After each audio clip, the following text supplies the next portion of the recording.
నా పిల్లలు ఇంకొక మాట చెప్పిన, తొందరపాటు నిర్ణయాలు మంచివి కావర్రా, మంచివి కావునా అన్న. ఇప్పుడు ఏదో సామెత ఒకటి ఉంది, పగున్నవాడిని కొడితే భక్తున్న వాడికి తగిలింట. పగున్నవాడిని కొట్టామనుకో వాడికి తగలదు దెబ్బ, భక్తున్న వాడికి తగులుతుంది. అలాగా ఎవరో చేసిన తప్పుకి మనం మనతో పాటు ఉన్న వాళ్ళు శిక్షను అనుభవించవలసిన రోజులు ఇవి. ఉదాహరణకు ఒక మాట చెబుతాను నాన్న, వినిపించుకోండి. ఒక కొత్తగా ఉన్న ఒక అద్దెంట్లోకి దిగామనుకోండి, ఆ వాతావరణం మనకు కొత్త మనం తొందరగా నిద్ర పట్టదు.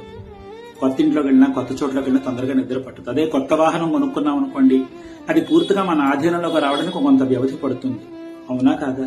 అలాగే ఇద్దరు వ్యక్తులు, అది వివాహ బంధమో స్నేహ బంధమో మరొకటో ఏదైనా కానీ, ఒకళ్ళొకళ్ళు పూర్తిగా అవగాహన అవ్వడానికి ఎంత సమయం పడుతుందంటారు చెప్పండి? నెల్లాళ్ళు పట్టొచ్చు, 6 నెలలు పట్టొచ్చు, ఏడాది పట్టొచ్చు, 2 ఏళ్ళు పట్టొచ్చు.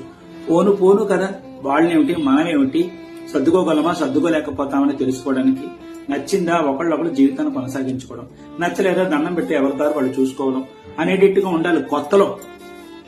కొత్తలో అలా ఉండాలి తప్పమ్మా అఘాయిత్యాలు చేసుకుని కన్న తల్లిదండ్రులకి గర్భశోకాలు మిగిలించకూడదర్రా.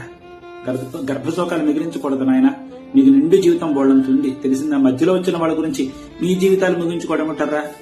పిచ్చి కాకపోతేను.